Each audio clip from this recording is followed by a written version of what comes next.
US-China critical minerals scramble continues. It's forcing Trump into essentially another taco, which Trump's always chickening out, as he pretty much he walked back the threats on China with 100% tariffs. Over 24 hours, he walked them back, then he walked them forward again, then he walked them back again. I think the voice of reason with JD Vance, etc., sort of saying, "Oh, everything will be okay." I think China's playing the US a little bit like a fiddle here, and essentially testing the waters to see what the reaction would be.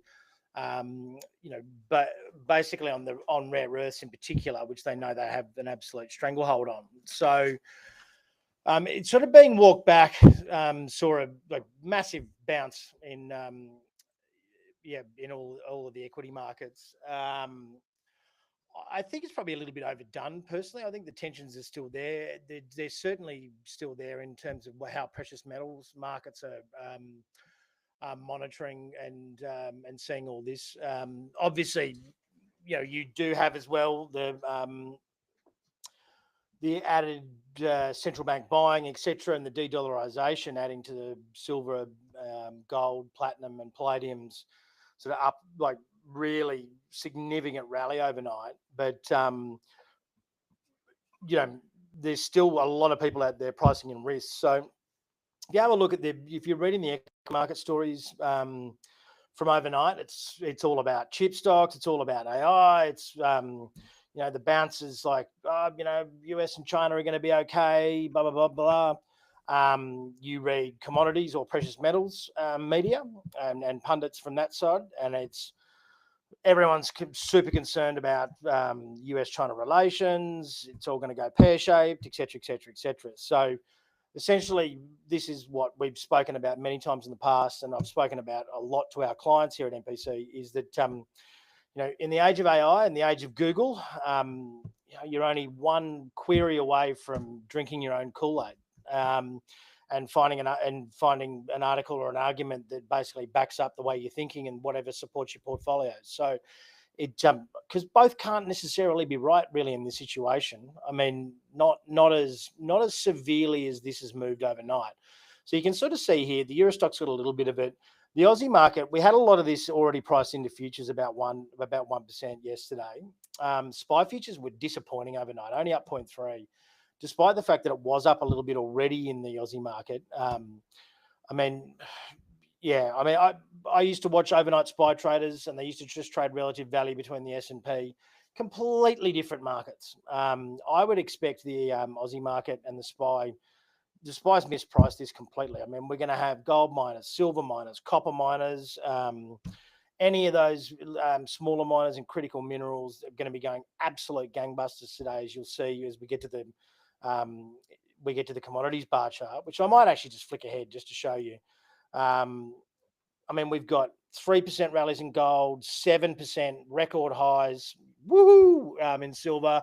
It's only taken me 2 years to get that right. Copper is going gangbusters as well, up nearly 5. Platinum up 4, uranium up 7. Essential, and then Bitcoin sort of stopped the rot as well. So, how the SPI and even iron ore was up about 1% yesterday or thereabouts. How the SPI's not up 1% after that is just absolutely beyond me. A lot of the heavy lifting was done, obviously, in the chip sector last night because there was threats about restricting software to China, which would affect the chip makers, which would affect the software companies, etc. Because a lot of these guys have to write their own software as well. But Broadcom and Oracle last night doing deals with OpenAI, so that's sort of circular. I'm trying not to swear. There's all of those circular deals going on here at the moment on the back of OpenAI being a private listed company is still adding just ridiculous amounts of market cap to this entire sector here. And as you can see, it's just getting this is just getting bigger and bigger and bigger and bigger. We're talking, it's got to be half the market now. At what point does at what point do we? Is it too much? There's only sort of certain amount of money supply in existence. and that those chip sectors is just running absolutely white hot. So Tesla, I mean, this is just all bouncing back from yesterday. Essentially, it actually didn't regain all of the ground it lost, which is probably fair enough. But yeah, I look, I this open AI circular money passing hands and then buying chips and yada yada yada. It feels the whole thing feels like a cap raise tactic from OpenAI. Essentially, they need money. They don't want to cap raise because they want to hold as much as they possibly can. So they're doing these mutually beneficial things where they've done the deal with Nvidia. That was probably priority number one because they've got the best stuff at the moment. And then they go and do going and doing deals with biggest cloud provider and then the secondary chip makers, etc., etc., etc. So the I mean, it kind of makes sense and it could be very smart, but I'm not entirely sure. I mean, OpenAI is sort of ingrained in that, but it's not the leader in any of the large language models anymore, in any of the baseline metrics. So for any of the reasoning, the mathematics, or whatever, I mean, unless there's a major upgrade coming, I mean, it is the most used, but it doesn't mean it's the best either.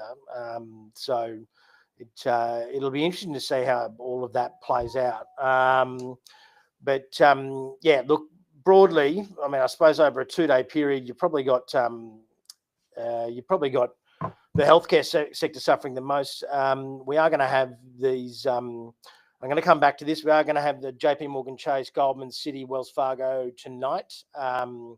They will be before the market open. The banks are generally before the market open. And then that sort of really does kick off earnings season. Fastenal last night dropped 10%. On not an ugly result, but not a great result. But yeah, we're going to, and I'm just going to give you a quick guide here on your critical minerals scrambles. So essentially, that's why I'm a little bit late this morning on the podcast. I've been doing a lot of, in the old days, would have taken me about a week to get this research done. But now with the joy of AI and 3 or 4 different AIs and an in-house AI, it's basically able to pull, what the US is focusing on and their strategic priorities, but then importantly, there's 2026 supply demand outlook. So, look, I mean, rare earths critical, but I mean, China can curb them, but mild surplus basically. There's oversupplies and things like silver and potash. There's oversupplies, balanced to mild undersupply in lithium, and there's an oversupply in nickel basically. So, but these guys here, deficit, undersupply, likely undersupply, balance to undersupply, and undersupply risk, they're your big ones. Copper, cobalt, antimony or antimony, depending on whether you're potato, and tantalum. So they're both critical to the US and they're coming into deficits and undersupplies. So essentially, they're the ones you probably want to focus on. We've been in US antimony. There are a bunch of small caps. I mean, we don't do these micro cap, junior miners at MPC generally because clients don't necessarily have the stomach for it.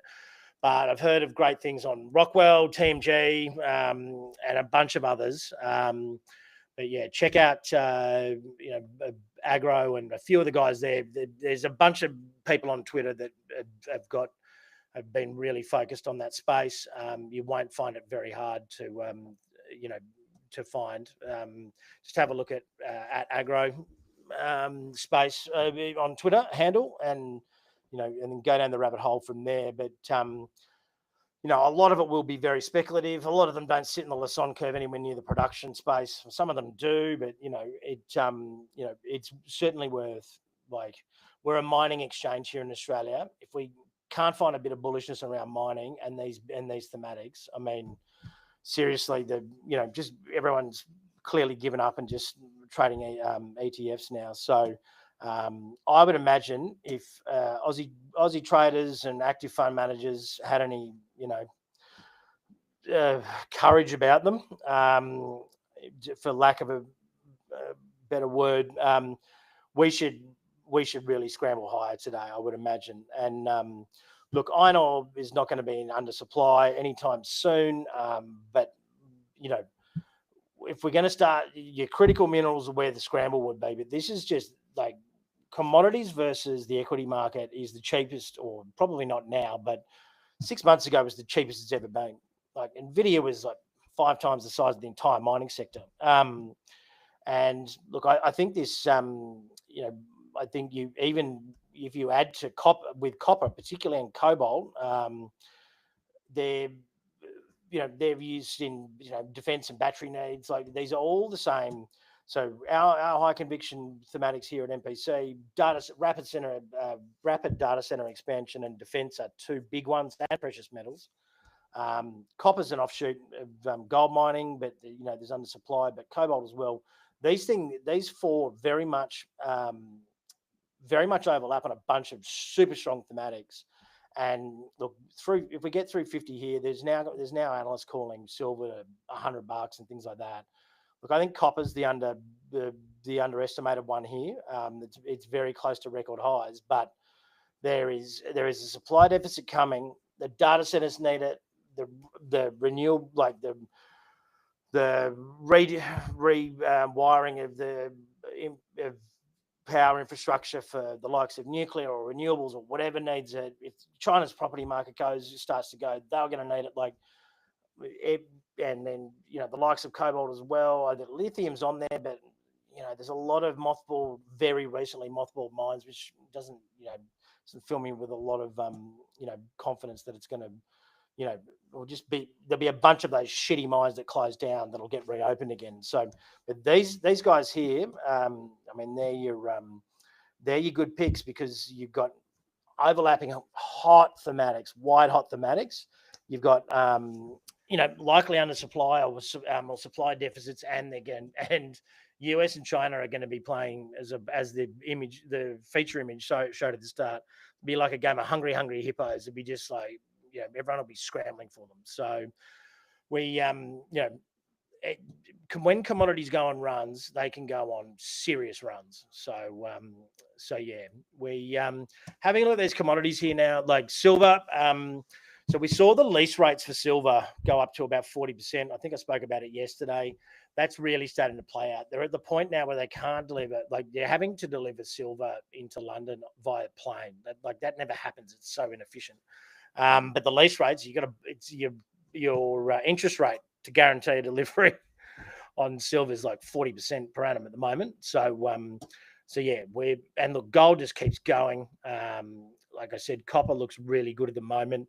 But we're also getting to a point now where I just did a bit of analysis on BHP this morning as well. And I'll show those charts tomorrow where, look, aside from coal, iron ore's largely flat. BHP's down about 4% for the year. Copper's up like 20 odd. If it stays here, copper, that's going to be their largest profit revenue line. And then you've got to remember, potash is coming on next year, and potash price is up 25%. So it's probably, BHP's probably fair value-ish at the moment, maybe a little bit cheap. But what you've got to realize is that iron ore has been very depressed for a year. All of the other commodities have gone up, and we still haven't had an earnings where these higher margin copper prices and things, like, they're going to make an extra few billion out of their margins in silver and gold, which are like byproducts. But if iron ore spikes now, and it's been sitting on, it's been sort of building a little bit of steam and going sideways, but hitting the top of the range for the last 6 months quite often. BHP could be like a coiled spring. Rio as well, really good pick. They're probably even more copper as a portion of revenue as well, a little bit more diversified than some of those other metals. So if iron ore goes now, I think there will be an exaggerated reaction from the likes of those big diversified miners. If you're in Fortescue, I'd switch. But general advice only. It's our in-house opinion, but you're just not going to get. I think that there's a fair bit of underestimation there. So yeah, coming into the second last day for our AI automation and robotics investment, the likes of Tesla, TSMC, Symbotic, which hit record highs last night, Teradyne, and then and a few other picks there, Zebra, which is Intuitive Surgical in some of these packages here. We've had a really good track record on these enhanced growth strategies lately. For instance, we did hyperscaling AI last month. One of the baskets was Oklo and Vertiv, which was power and power management for that rapidly expanding data centers.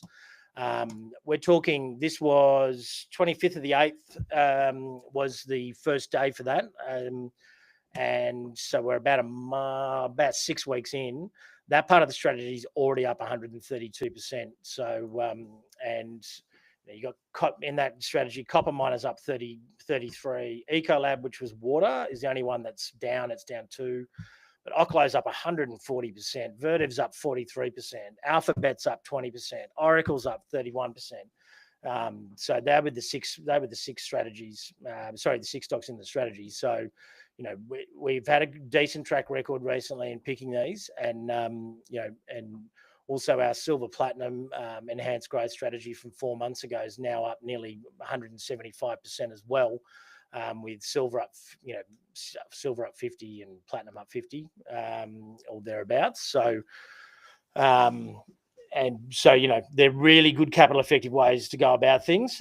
We do also have a fixed coupon note for those of you who are interested in income, and it's looking about around the 14% per annum mark, with a basket of AMD, Nvidia, and Google, and that's pretty damn good going and very financially stable. So if you want to inquire, check it out.